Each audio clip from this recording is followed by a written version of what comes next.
So it's been an intense race up to this point, but now it's a waiting game. Polls just closed at 8 o'clock, and everyone here now is eager to see what voters have to say.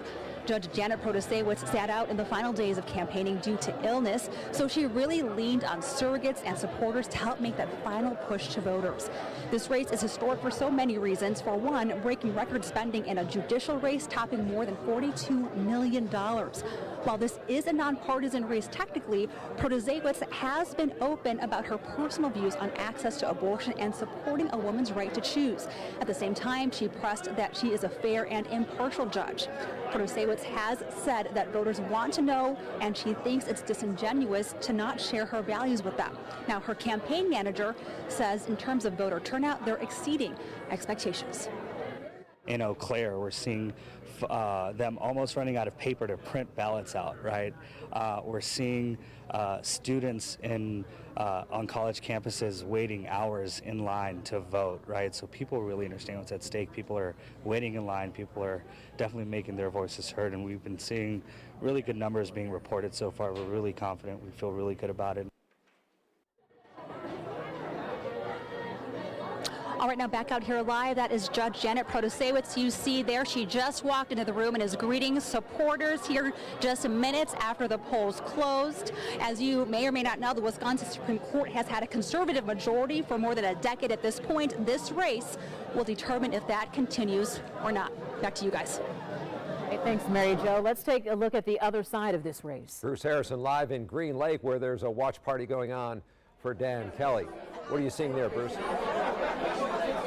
Hey, Charles, Shannon, good evening. Well, this party's filling up quickly. We're at the Heidel House, as you mentioned, on beautiful Green Lake, Wisconsin. And right now, the mood's fantastic. I mean, the polls just closed, so we don't have an idea really which way this thing's going yet. People are snacking. There's a cash bar. I'm sorry to say you just missed some live music. They've got a nice little three-piece jazz combo set up in the corner, playing some popular hits. Let me give you a quick look at the room. Not a huge space, but campaign staff tell me they do expect hundreds in and out throughout the night here to support Dan Kelly. Some of those people told me they stopped by tonight because campaign staffers showed up at their door. And you know, Kelly's campaign, they said they've really been focusing on a grassroots effort. They've done more than 24 stops since Friday alone, on and off their plane around the state. Judge Janet Protasiewicz's campaign has outspent the Kelly campaign by about 5-1, but Kelly's team says money doesn't always mean votes, and they're hoping manpower, not money, will carry the day for Dan Kelly. Now, that being said, supporters for both camps have spent millions of their own money, outside money, a sign of the natural interest in this race, national interest. And there are big stakes. You know, the balance of the court could determine abortion rights, election maps here in Wisconsin. And Kelly has maintained throughout the race that he's about the rule of law, not personal interests, he says, from the bench. Now, as I've gone around the state of Wisconsin, I've talked to so many of our fellow Wisconsinites about what they treasure about their Constitution and the liberties it protects. And I know that they want to continue with this 175-year tradition of our Constitution protecting our liberties.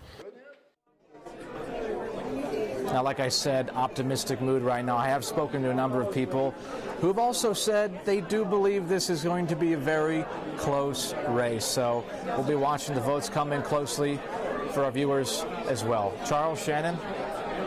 Bruce, thanks. So far, no results. We want to let our TV audience know right now. That's going to conclude our coverage here of the polls being closed, and we're going to continue, though, our coverage on the streaming side. So we'll say goodbye to our TV viewers until 10 o'clock tonight. So now let's talk about the Wisconsin race, the Senate race there. That is the race that's representing District 8. The Democratic candidate is Jody Habush-Sienke, the Republican, Dan Knuddle. They are looking to succeed GOP Senator Alberta Darling, who retired. Now let's move on to several Milwaukee aldermanic races. David Bowen is a former member of the Wisconsin State Assembly, and he has also served as a Milwaukee County Board Supervisor. Andrea Pratt served 22 years with Milwaukee Public Schools and currently works for the city of Milwaukee. Both are running to take on the district that was once taken on by, I believe it is Ashanti Hamilton. All right, so we are now going to move on to District 5, the races between Annette Jackson and Lamont Westmoreland. These are two Milwaukee residents who say they are ready to take on the concerns of neighbors, including reckless driving, potholes and vehicles, thefts, break-ins. Annette Jackson is a grandmother of 12 that has worked in several departments for the city of Milwaukee. Lamont Westmoreland is a father and husband that operates his own business. He's a licensed high school basketball official. Now over in District 9, that race is between Larissa Taylor and Odell Ball. Both of these candidates have backgrounds as educators, and both are, of course, concerned about reckless driving, housing, business development, and blighted properties. Larissa Taylor is a mother of 3, a military veteran, and a school teacher, while Odell Ball is a retired educator. He taught in the Milwaukee public school system for 26 years. He is also married to Milwaukee County Sheriff Danita Ball. And the seat for Milwaukee Municipal Judge Branch 2 is on the ballot following Judge Derek Mosley's retirement after 20 years on the bench. 2 women are vying for that seat, Molly Gina and Lena Taylor. Molly is a mother of 2 and currently serves as the managing attorney of Legal Action of Wisconsin. And attorney Lena Taylor is the mother of a son that serves in the U.S. Army. She's currently a Wisconsin state senator. So we'll be following that race. There's a lot on the ballot, including in Racine. Yeah, when we go to Racine, you're talking about Mayor Corey Mason. He is seeking another term against Henry Perez. Mayor Mason was first elected in 2017 after serving in the state assembly. Another important location we're at tonight is Milwaukee Central Count, because this is where all the absentee ballots in the city of Milwaukee are counted. All right, so Ryan, you are at the poll. You are there. Polls closed just a few minutes ago. There's a lot of movement happening, yes or no? You know, the dedicated workers, the election workers behind me have been at work for hours. I'm going to get out of the way so that you can see that they are still working hard to process the more than 35,000 absentee ballots that have been returned in the city just moments before you came to me here. We got the final number of how many absentee ballots were returned in the city, 35,461. We also got an update that more than 31,000 of those had been processed.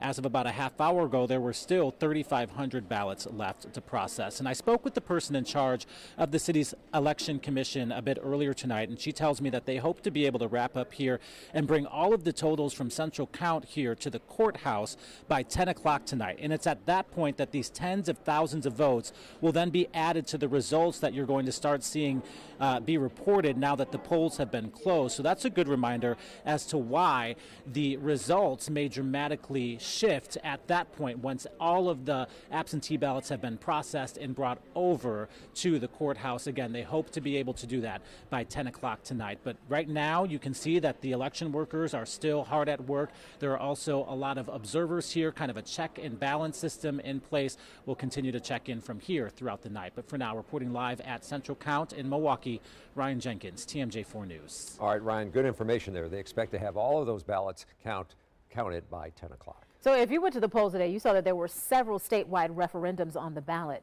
The first is about conditions of release before conviction. The referendum is asking whether or not to amend the state constitution and allowing lawmakers to define what serious harm means in relation to bail conditions that are put on people accused of a crime. Cash bail is also on the ballot. This referendum asks whether to amend the state constitution to allow a judge to consider the totality of the circumstances when setting cash bail for someone accused of violent crimes. There was one more statewide referendum asking whether or not welfare benefits, those who seek welfare benefits, if they are able-bodied people, childless adults, should they be required to look for work in order to receive welfare benefits? So another referendum is in Milwaukee County, and that is related to the abortion issue. It asks if the state law that bans abortion at any state of pregnancy without exception be repealed to allow legal access to abortion care. And that will be a referendum advisory based on the outcome of that vote. Well, be sure to check in with us here again at 9 o'clock on your streaming platforms. You can scan the QR code you see right there to check election results as the night goes on. We, of course, will have more live coverage over the air on the TMJ4 News at 10, including election analysis from former Lieutenant Governor Mandela Barnes and former Attorney General candidate Eric Toney. All right, well, that will do it for us for now, but we will see you back here in less than an hour on your streaming platforms at 9 o'clock.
context and complications. It does, and those are the numbers right there where you see what has been reported so far in this statewide race. I'm going to try to get some numbers up here as well.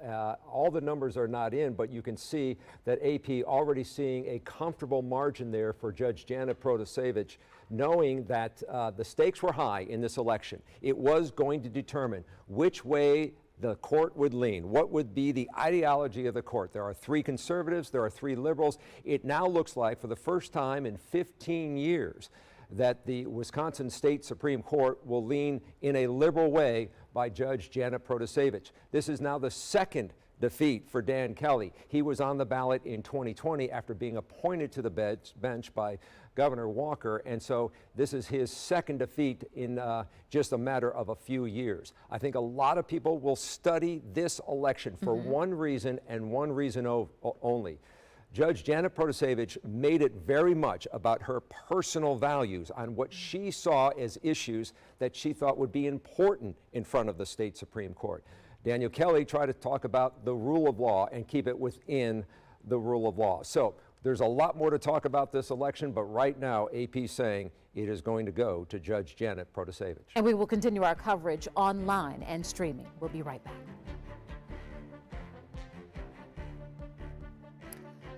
All right, good evening and welcome. If you are joining us streaming, we are giving you coverage of this spring general election. A lot has happened in the last few minutes, Charles, with us learning that just moments ago, AP called the Supreme Court race with Janet Protasiewicz winning that race. As you mentioned, it is the first time in 15 years that this court will now lean in a more liberal standpoint. I'm going to let you take on mapping to kind of show people what we have been seeing as the numbers are still coming in, but as I just said, the AP has called it for Janet Protasiewicz. All right, let's look at the statewide numbers, and we are going to see, by the way, a record voter turnout here, because if we are having a turnout at about 1.7 million voters. I'm not able to get my laptop here to work, but I do want to show you some numbers, and one of them being in Dane County right now. This is an expected county for Judge Janet Protasiewicz to do well in, and she has done extremely well. So now here we go. I've got the total numbers here. We are now looking at about 1.1 million voters in this election so far, with 61% of the vote total in. I'm going to step away a little bit here to show you just some of the counties here. You can see the big counties coming in for Judge Janet would be obviously Dane County and also Milwaukee County. Waukesha County, though, is an interesting number because this is where Republicans expect to do well. But in doing well, former Justice Kelly needed to get more than 60%. When you look at Justice Hagedorn back in 2019, his narrow win there, he was still able to get 68% of the vote. So this is one of those areas where Justice Kelly is underperforming in this election. Washington County would be another key county. He's not even getting 70% up in Washington County. Ozaukee County as well. This is a very close race right now in Ozaukee County, and that's not normal for Republicans or conservative candidates. They're known as the WOW counties. That's where they expect to usually do pretty well. Shannon? You know, we have team coverage on a number of races across the area. We have Mary Jo Ola, who is in Milwaukee, Bruce Harrison, who is in Green Lake, and even Miriam McCarr, who is now covering the state Senate race in Germantown. But I want to begin with Mary Jo Ola, as you are just again hearing the news. The AP is calling it in your candidate's favor. Yeah, Shannon, when they called it, we heard people burst into cheers here at St. Kate, the Arts Hotel in downtown Milwaukee. Take a look at the room here. Supporters have been filling the room. The crowd has been growing since doors opened at 7:30. As you said, the AP has called the race for Judge Janet Protasiewicz in a very intense, hotly contested race that is determining the ideological makeup of Wisconsin's Supreme Court. So as I mentioned earlier, people broke into cheers and people were dancing. We actually don't have TV monitors in the room right now, so it's been a lot of folks checking their phone time and time again. Now, I think it is worth noting that, one, Judge Protasiewicz did come out right after polls closed at 8 to greet supporters with hugs and pictures.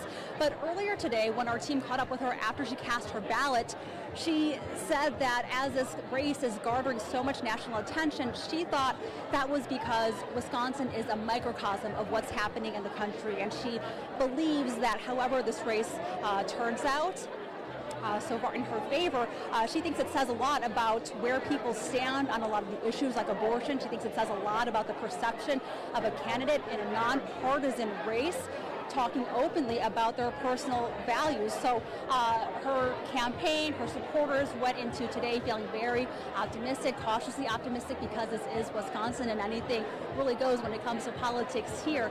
But at this point, it seems like they're celebrating here at the watch party. I did check in with her team to see if and when she's on her way down. Haven't heard back yet, so if I look off to the side, that's just to make sure as she's coming in that we can take that to you right away. Back to you guys for now.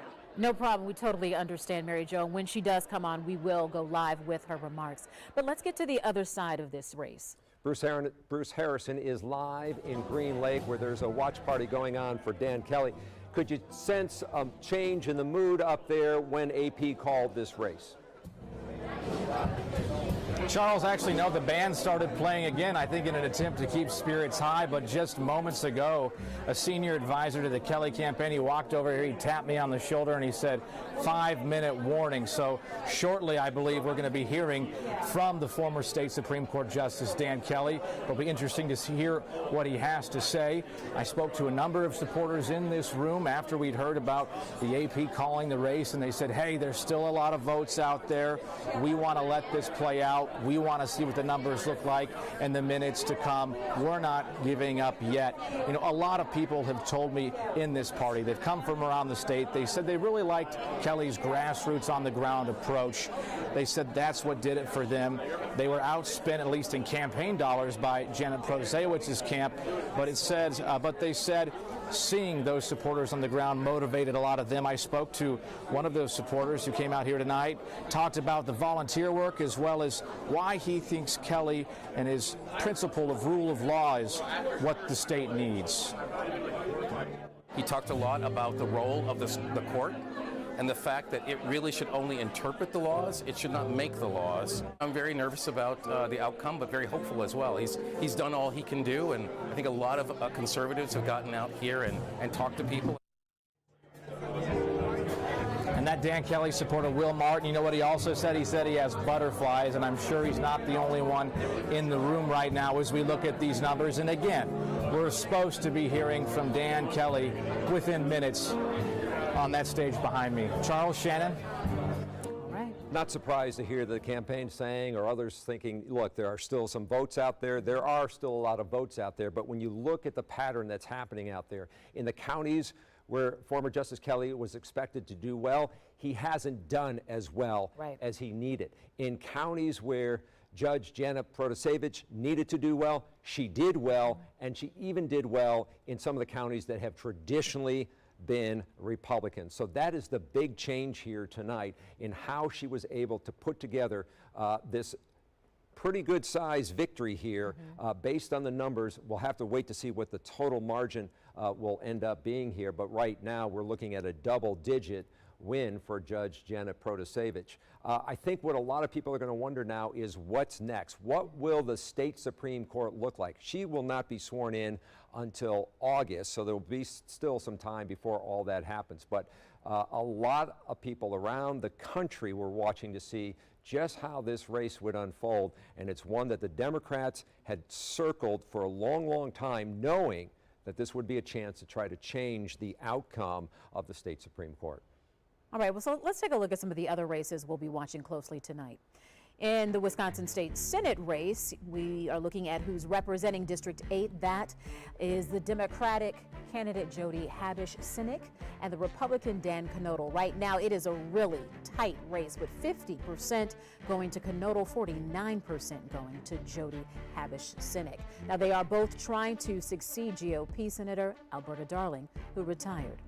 Now, there's also several Milwaukee aldermanic races. You have David Bowen there, who is a former member of the Wisconsin State Assembly, and he has also served as a Milwaukee County Board Supervisor. Then there's Andrea Pratt. Now, she served 22 years with the Milwaukee Public Schools system.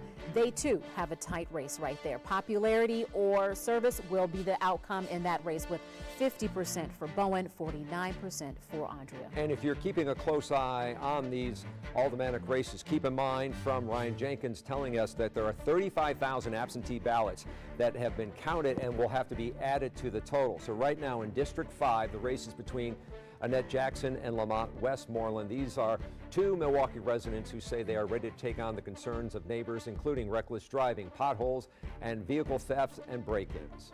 Well, let's take it over to District 9. That is the race between Larissa Taylor and Odell Ball. Both of these candidates have backgrounds in education.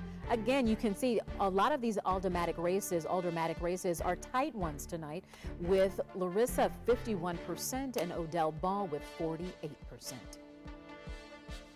The seat for Milwaukee Municipal Judge Branch 2 is on the ballot following Judge Derek Mosley's retirement after 20 years on the bench. Two women are vying for that seat right now, and you can see Molly Gina is up with about 52.5% of the vote against Lena Taylor. Taylor is a state Supreme Court, or I should say a state senator, and so that race remains pretty tight, but 93% of the vote reported so far. So then we take it all the way to Racine, where Mayor Corey Mason is going for yet another term against Henry Perez. No numbers are reported in for this race here in Racine, but again, you can see we are watching races across our viewing area. Well, another race we are following tonight is the 8th District State Senate seat between Dan Knodel, as you saw at the beginning of our broadcast, and Jody Habish-Cynic. So Miriam McCarr is there now live in Germantown with the candidate. What are you seeing at that watch party? Yeah, Charles, Shannon, we're here at Bub's Irish Pub in Germantown, where Representative Dan Knodel is hoping to become District 8's newest state senator tonight. Now, him and his Democratic challenger, Jody Habish-Cynic, are both hoping to fill the seat that was left by longtime Republican incumbent Alberta Darlington, who decided not to run again this year. So people at this watch party are watching this race closely because, as we mentioned earlier, it's looking to be a tight one right now. The Germantown state representative says that his goal is to provide more tax relief to Wisconsin families, in part by cutting government spending, but his #1 goal is keeping communities safe. Now, he told TMJ4 News during a special February election that he's willing to spend more for public safety, and that should he get this new spot in Madison, he's saying that those dollars will go to the Department of Corrections. And tonight, he tells me that he's the best candidate for this job because of his time on the Assembly, and he has the ability to get things done with those in Madison. Well, I bring all my years of experience from the State Assembly, the 14 years that I have there, so I have a lot of established relationships with the other lawmakers that are there, and so it's those kind of relationships that are what make you effective. So I can come in and be effective immediately and get things done. So right now in the state Senate, Republicans are overturning those Democrats 21-12. So that means if Knodel does win the seat tonight, Republicans will have a 2/3 supermajority in the state Senate. For now, reporting live in Germantown, Miriam McCarr, TMJ4 News. All right, Miriam, thank you for that update. Now, you may have noticed on your ballot there were several statewide referendums across Wisconsin, the first being the condition of release before conviction. The referendum was asking whether or not to amend the state constitution to allow lawmakers to define what serious harm means in relationship to bail conditions that are put on a person accused of a crime. There you can see 66% of voters said yes. So overwhelmingly yes there. The same for the second question on the ballot. Cash bail is also on the ballot. This referendum asks whether to amend the state constitution to allow a judge to consider the totality of the circumstances when setting cash bail for someone accused of violent crimes. All right, the other referendum that had many people talking was related to welfare benefits. It asked, should able-bodied childless adults be required to look for work in order to receive those welfare benefits? As you can see, it was a resounding yes, with 78% of voters voting to amend. Let's go to the advisory referendum that was in Milwaukee County, and it was related to abortion. It asks if the state law that bans abortion at any state of pregnancy without exception be repealed to allow legal access to abortion care, and almost by a 75%, a clear majority saying yes to that advisory referendum. Now, we have results for you, but remember, you can always scan the QR code there on your screen to check election results as the night goes on. We, of course, will have more live coverage on the air at TMJ4 News at 10, including looking very much forward to hearing from both of these gentlemen, Mandela Barnes and Eric Toney, on their perspective of tonight's outcome in the state Supreme Court race. All right, so that does it for us for now. We will be back on air at 10 o'clock.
State dollars, not by the people of Wisconsin, but by rich billionaires from New York and California.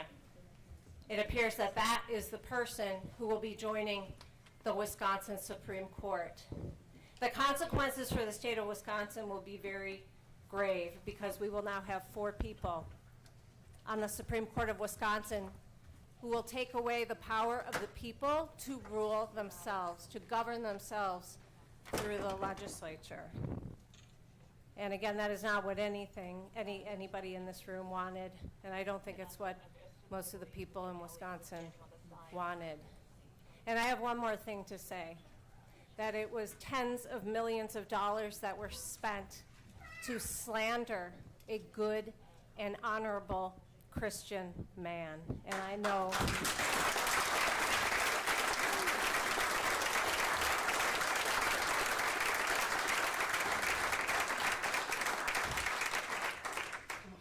know that all of you know that he is a good and honorable Christian man, and that the good people of Wisconsin did not believe those lies and rejected those lies as they should have. So again, I come with a message that is not what we wanted to hear, but I thank you all for being here. And it is truly my honor to introduce to you my good friend, my cherished colleague, Justice Daniel Kelly.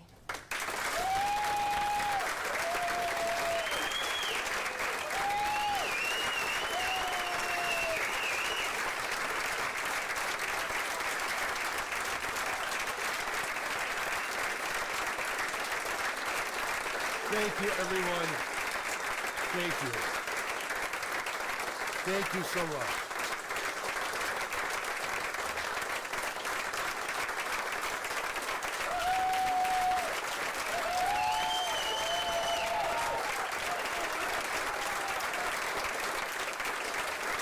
Thank you, everyone. Thank you. Wow. Thank you so much for joining me here tonight. It is lovely to see all of you, and it's lovely to see all of you behind the camera all across this beautiful state of Wisconsin. I want to start out by just telling you my deepest gratitude for everything that you've done. I've traveled this state talking about the difference between the rule of law and the rule of Janet, how important it is to conserve our constitutional heritage, and why it's so important that we keep that Constitution strong, because that's what protects our liberties. But all I did was have the great good fortune to have numerous conversations with the beautiful people of Wisconsin all over the state, and that was a joy and a blessing to me, and I thank you from the deepest parts of my heart for that.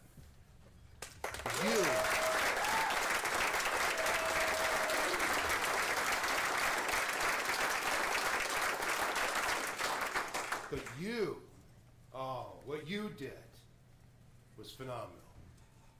You made this candidacy sing. You made this a beautiful thing to be a part of. Everywhere I went in Wisconsin, I saw people who were passionate about their Constitution and passionate about their liberties and about the future of this great state of Wisconsin. And I saw some of the most remarkable efforts that I have ever seen to promote and secure that future. And that inspired me like you would not believe. You might know that it's hard to do a statewide campaign. It takes an awful lot out of you, especially for an introvert like me. You know, even for an introvert, I drew so much inspiration and energy from all of you. I saw it in your eyes, how much you care. I saw it in your actions, and all the doors that you knocked on, the thousands of phone calls that you made, the postcards that you wrote. And all I could do is say thank you, and it felt so inadequate. Because I wanted you to know so much more, what this has meant, not just to me, but to my family, and for all those who care about the constitutional order. And all I had was those simple words, just thank you. Thank you. And even now, I don't know how to express my gratitude adequately. I'm just so grateful for all of you. Now, this didn't turn out the way that we were looking for. And I think there are a couple of reasons for it, and I think we need to address them head on. And it brings me no joy to say this. I wish that in a circumstance like this, I would be able to concede to a worthy opponent. But I do not have a worthy opponent to which I can concede. This was the most deeply deceitful, dishonorable, despicable campaign I have ever seen run for the courts. It was truly beneath contempt. Now, I say this not because we did not prevail. I do not say this because of the rancid slanders that were launched against me, although that was bad enough. But that is not my concern. My concern is the damage done to the institution of the courts. Yes. My opponent is a serial liar. Yes. She's disregarded judicial ethics. She's demeaned the judiciary with her behavior. And this is the future that we have to look forward to in Wisconsin.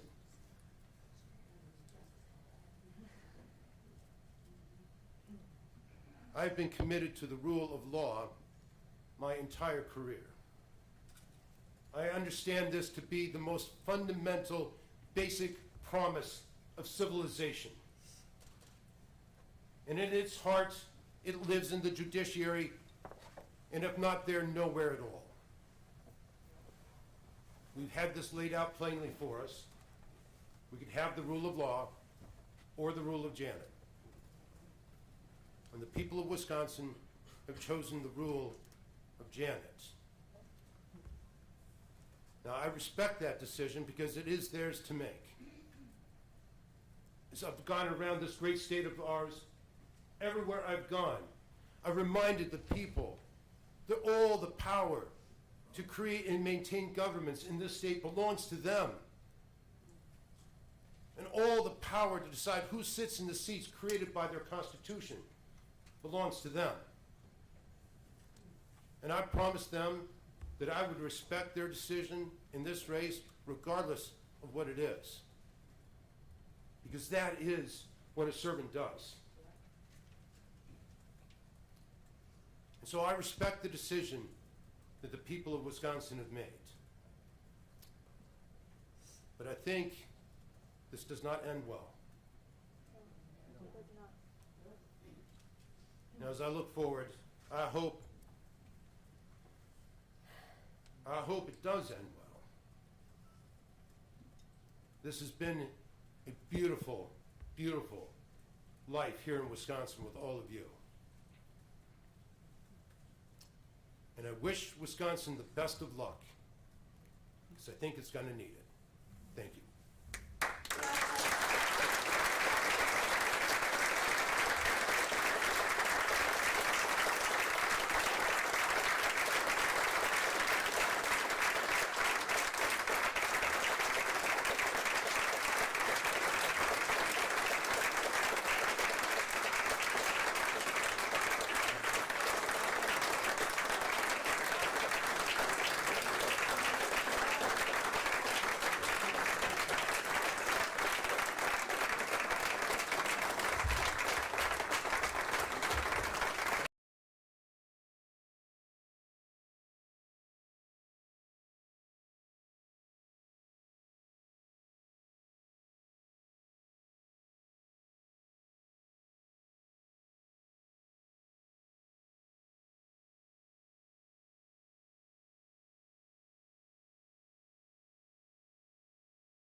you hold it?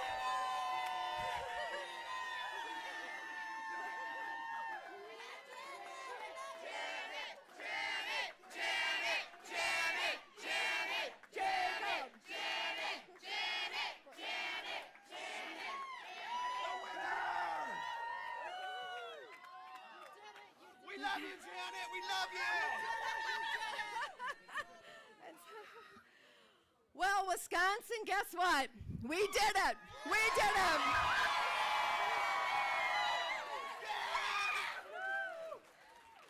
I want to thank all of you for being here this evening to celebrate this wonderful victory. Today's results have been over a year in the making. I've been traveling this entire state for the last year.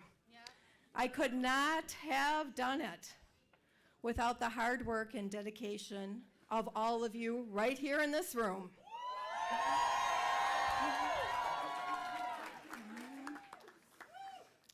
Just over a year ago, I got into this race. I made the decision because I saw that Wisconsinites were ready for common sense and fairness on their Supreme Court.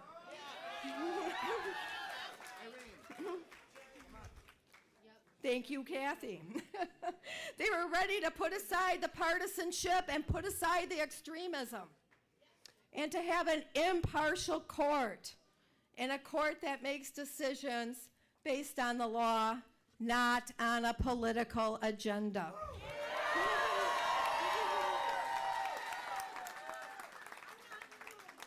Look at you, Sue, not in blue.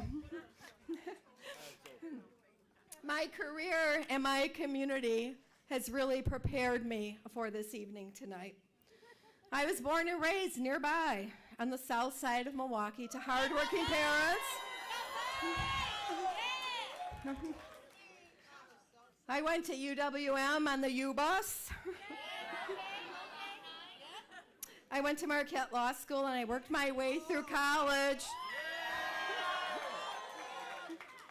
As a waitress, guess where? None other than Mark's home of the Big Boy Point Loomis. Throughout my career, I've seen our judicial system up close. And I believe in something that is universal to Wisconsinites all across our state. And that is that everyone should get a fair shot to demand justice and not feel like the thumb is on the scale against them. I care deeply about this state. It has been my home my entire life. And I care deeply about all of you, the people of the state of Wisconsin. Love you. You are the only client I have ever served throughout my 35-year career in the law.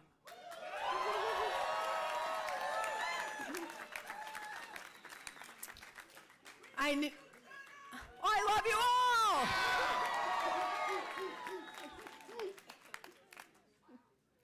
I knew that the people of Wisconsin expected, and deserved more from their Supreme Court. Of course, I want to thank all of the volunteers and supporters in every corner of Wisconsin. And I've been to every corner of Wisconsin. And you have made today's victory possible. From the thousands of door knocks, and I know you've done door knocks, to the phone calls, to the conversations with your friends and neighbors, and all of your efforts to get out the vote, they were all worth it and proved just how unstoppable our campaign was.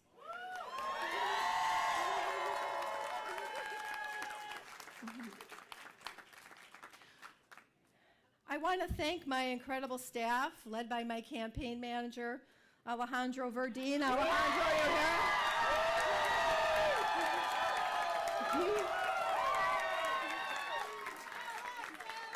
Thank you, King. Thank you, King. Thank you, Alex. And my incredible general consultant, Patrick, where are you? Patrick Rossi.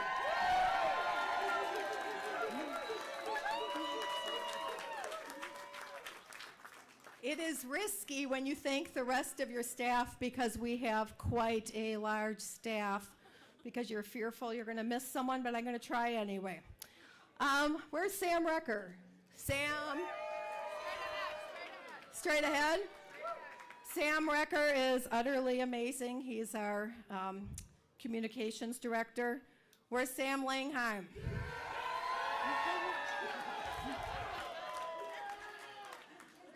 Sam was the finance director. Sam gets tired of me telling this story, but I'd say about a month ago, we started in Milwaukee, then we did 2 stops, and we had this rented Suburban that didn't, have windshield wiper fluid in it. And I was running a little low on gas, and then we did 2 stops in Madison, and then we drove to Hudson, and then we drove to Rice Lake, Jane Carroll, and then we drove to Superior. And by the time we got to Superior, Sam said, "I've had it." And I said, "Okay, give me the keys to that Suburban. I'm going to go out and get a bite to eat." Well, I couldn't see. The vehicle had no gas. The next thing I knew, I was on a big bridge, and I was in Duluth, Minnesota. And I called Sam, and I said, "We have a problem." And he said, "Did you crack up the car?"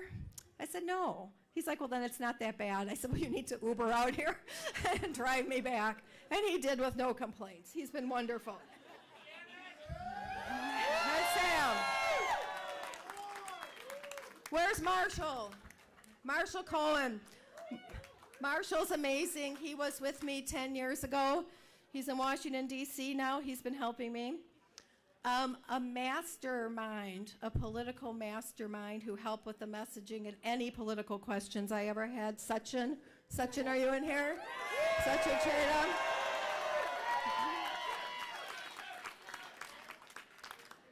We had field organizers all over the state. Best of the best was Simon.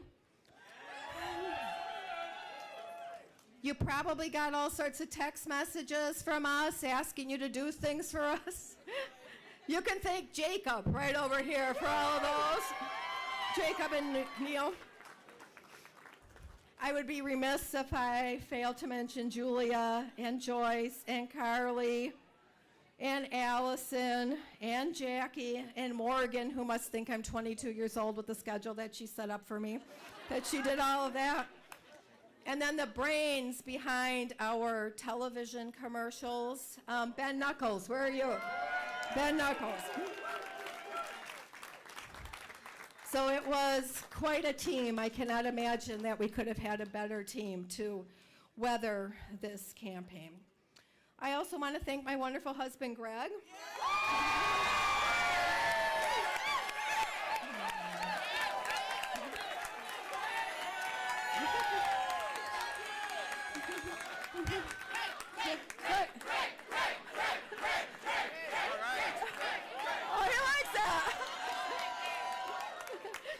He's been by my side through the ups and downs of this campaign.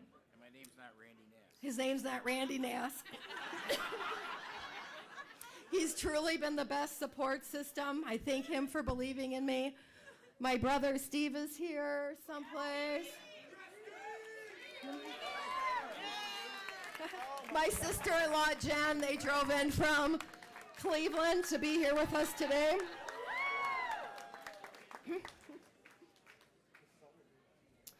Words cannot really express my gratitude and pride that I have for all the components that made up this campaign and the hope that I have for the future of Wisconsin.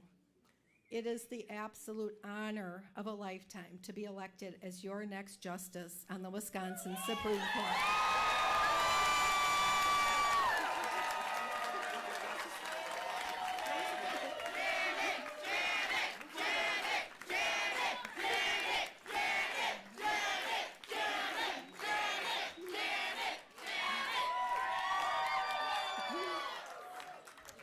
These incredible results that we had this evening would not have been possible without the voters of the state of Wisconsin who showed up at the polls and used the power of their ballot to make their voices heard.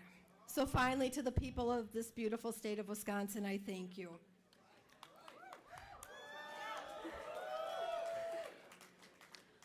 Today's results mean two very important and special things. First, it means that Wisconsin voters have made their voices heard.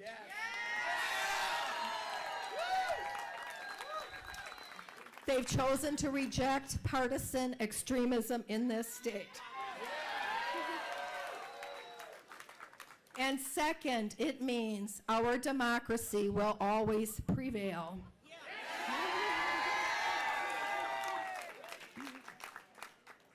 Too many have tried to overturn the will of the people. Today's results show that Wisconsinites believe in democracy and the democratic process. Today, I'm proud to stand by the promise I've made to every Wisconsinite that I will always deliver justice and bring common sense to our Supreme Court. This is a victory for all of us. You have entrusted me with great responsibility, and I will treat the role with the highest degree of integrity. I will bring the fairness and impartiality that you have all been waiting for. And I will be a part of the solution to make our Supreme Court, along with my soon-to-be new colleagues, right here,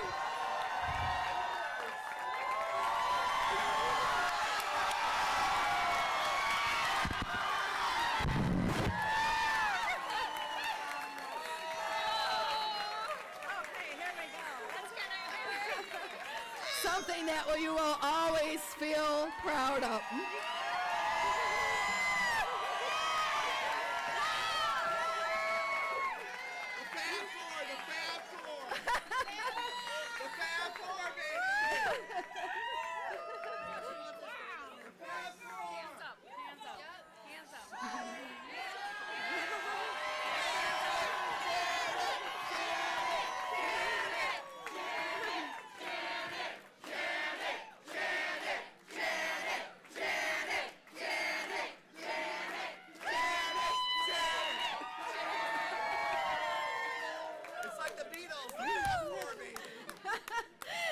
As you all know, our state motto is forward.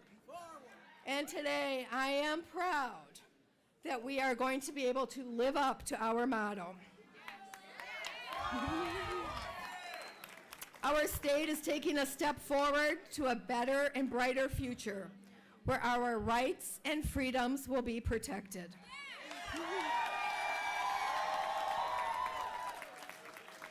And while there is still work to be done, tonight we celebrate this historic victory that has obviously reignited hope in so many of us.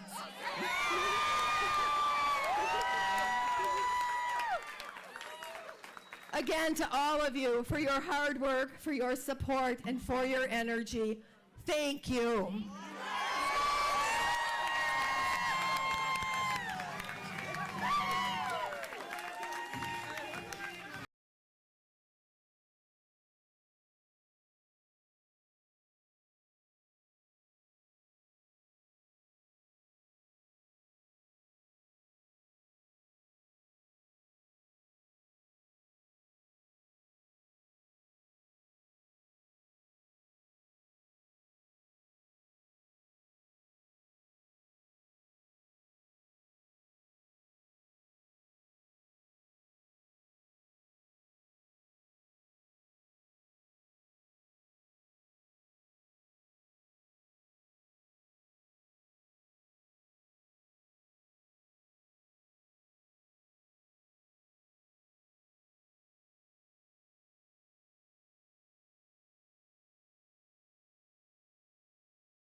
breaking tonight at 10, Judge Janet Protasiewicz is the winner in the race for Wisconsin's Supreme Court. The outcome means Wisconsin voters have flipped majority control of the court for the first time in 15 years. And we're still monitoring the threat for severe weather overnight tonight. Who has the greatest risk in your forecast coming up? We start with the breaking news tonight. Several big stories. First, the Associated Press calling the race for Wisconsin Supreme Court pretty early. Let's take a look at the results. The AP calling it for liberal Milwaukee Judge Janet Protasiewicz over conservative Daniel Kelly. And you can see it's almost a double-digit win there. It gives liberals their first majority on the state's high court in 15 years. Now, more on that in a moment. But right now, we want to get the latest on a new round of potential severe storms moving into our area. Here is Chief Meteorologist Brian Isnansky. All right, thanks, guys. Yeah, there's a new severe thunderstorm warning for south central Wisconsin. It includes the Beloit-Janesville area. We're watching this thunderstorm working its way in from northern Illinois. It has a history of producing golf ball size hail, so I do think hail will be the primary threat with this. Now, downstream, Jefferson County, be on alert. Same for Dodge County, Washington County, maybe even Waukesha County if this cell holds together. But I will say just in the last couple frames of this, it has lost a little bit of its punch. Still a good downpour, but we had some purples and pinks, and now we're seeing just reds. Now, as we widen the view out, there's another severe warning now west of Madison and another one across Iowa. So where we were thinking the greatest risk of severe weather would be occurring is starting to unfold across southwestern Wisconsin. Still a chance some of these eventually spread into southeastern Wisconsin. One thing we've been watching is the progression of a warm front. It's been slower than the scheduled pace, 65 with the warm front down towards Chicago. Soon that warm air will start to push in. Lower 60s in storms during the early morning hours. We'll time out these storms a little closer to your town coming up in a few minutes. All right, back to election coverage now. Results still rolling in for Wisconsin's spring election. You can find them scrolling right now at the bottom of your screen. A high-profile seat on the state Supreme Court on the line, along with state Senate and other local races. We've got live team coverage tonight. Our crews are spread out through Milwaukee, Germantown, and Green Lake County with reaction from all candidates. But first, here's another look at the results for the Wisconsin Supreme Court. Again, the Associated Press calling this race around 9 o'clock tonight for the liberal-leaning Judge Janet Protasiewicz. All right, let's get right to Mary Jo Ola, who is live at the Protasiewicz campaign. Watch party, a lot of excitement there, I'm sure.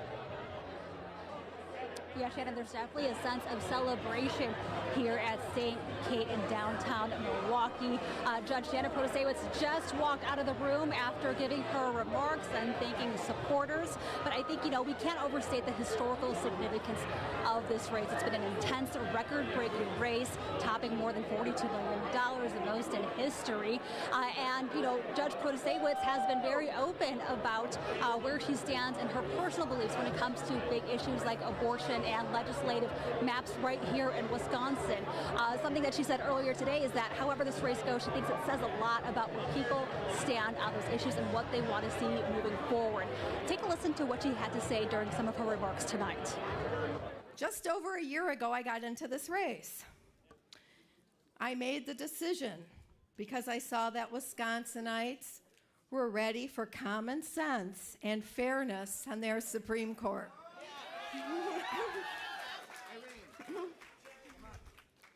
Thank you, Kathy.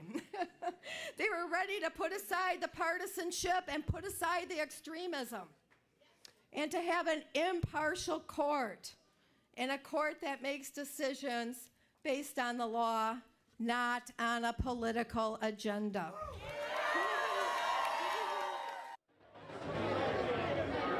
Janet Protasiewicz is calling this the honor of a lifetime. Let's head over to Bruce Harrison now, who's with Dan Kelly's camp tonight. Bruce.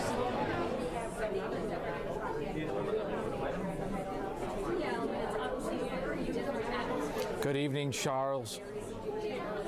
Dan Kelly took the stage tonight just behind me, and he profusely thanked his supporters, but he also took many shots at his challenger, Judge Janet Protasiewicz. Now, still in this room, just moments ago, I've been speaking with people who are in disbelief about the outcome of this election, some even suggesting because not all the votes have still been counted, we need to wait for all the votes to come in before we render a decision, even though mathematically mathematically, it doesn't seem possible that Kelly could catch Protasiewicz. You know, also in his speech, which was just shy of 7 minutes, he called this race the most deeply deceitful, dishonorable, despicable campaign he's seen run for the courts. And it brings me no joy to say this. I wish that in a circumstance like this, I would be able to concede to a worthy opponent. But I do not have a worthy opponent to which I can concede.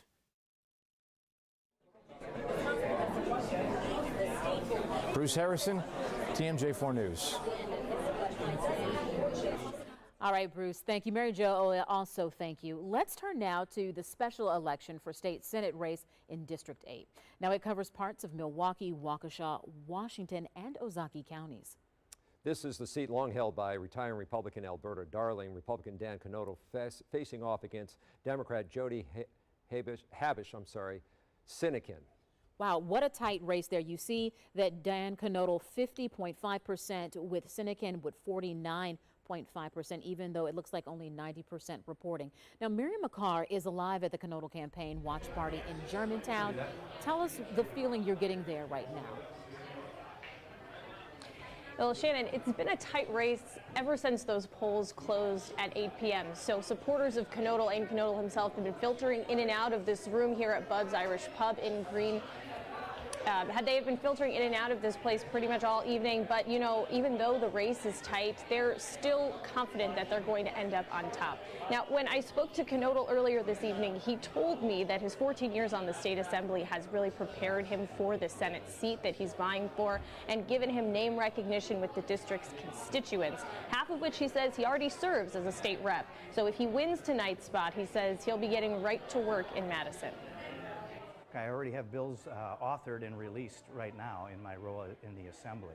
So it's business as usual, really, and then it's getting things accomplished. And with that, we've got to work with Governor Evers to get his signature on the bills. Oh, that's part of the process when you have a divided government, that you've got to find those compromise points and make things happen for the betterment of the state. So, of course, we'll be continuing to follow this extremely tight race as those numbers continue to trickle in. I'll toss it back to you in the studio, Charles. Shannon. All right, thank you. Now we want to bring in our political panel for the evening. Mandela Barnes, former Lieutenant Governor and former Democratic U.S. Senate candidate. We also have Eric Toney, the former Republican Attorney General candidate and current Fond du Lac County District Attorney. Thank you both for being here tonight. Okay, Barnes, I'm going to start with you. It is very clear that this race came down to issues, all right, and the fate of the abortion rights in Wisconsin on the minds of the record number of people who came out and voted. So my question is, do you believe that the issue was that for Protasiewicz and the Democrats, and that's why she won? Well, I'll tell you, you know, Republicans have overstepped on the issue of abortion. We have an 1849 criminal abortion ban. It is absurd. It is ridiculous that women in the state of Wisconsin cannot get an abortion. And women and many other voters stepped up today, and they showed how much this issue of personal freedom, being able to make your own health care decisions, how much it actually matters. But there are also so many other issues like fair maps, redistricting. People are tired of a gerrymandered legislature that consistently goes counter to the will of the people. Think about the issues people support: universal background checks, finally expanding our Medicaid program. We are one of 10 states that has yet to expand our Medicaid program under the Affordable Care Act. So, Eric, do you think the 1849 abortion ban was problematic for Republicans and they weren't able to counter that issue? You know, what we saw really was an issues-based election tonight. We saw ballot referendums pass overwhelmingly that are Republican-led issues, but we had a Supreme Court candidate that, as we heard Mr. Barnes talk about what this meant, I think, to Democrats, was Judge Protasiewicz telegraphing how she would rule on specific issues. And there's a Supreme Court rule on this 60.04 that says if a candidate for judicial office even suggests how they would rule on a case, they shall recuse themselves. So that's going to be the obligation of the media to hold her accountable to that Supreme Court rule moving forward. So let me ask you about that, because tonight in her concession, or in her speech, her victory speech, she talked about an impartial court. Does anybody really believe we have an impartial? I do believe our courts can be impartial. It seems really tough these days, but let me remind you, Dan Kelly was endorsed by all three extreme anti-abortion groups. When we're talking about a person who advised Republican efforts to overturn the 2020 election, he has telegraphed what he would do in the event of a very close 2024 presidential election in Wisconsin. All right, Eric. So Kelly narrowly won the primary. Do you think there'll be any second guessing of whether he was the best candidate for this high-profile race? What we have to look at is looking forward. We've got 2024, we've got 2025 coming up, and what I would say, my message to my conservative and Republican friends out there, issues spoke volumes today, and Republican issues won today with cash bail, with able-bodied childless adults for welfare. Those issues won today, and we have to make sure that we are talking about issues because Wisconsin has shown they support those issues. Eric Toney, Mandela Barnes, thank you both for being here. Thanks for having us. Thank you so much. All right, we want to get you closer to what happened tonight and show you the maps here. So let's take a deep look into the numbers here right now. And the first number I notice is right here. We're approaching 1.6 million voters. That's a record turnout for a spring state Supreme Court race in a non-presidential election year. So already a breakthrough on the number of people who voted.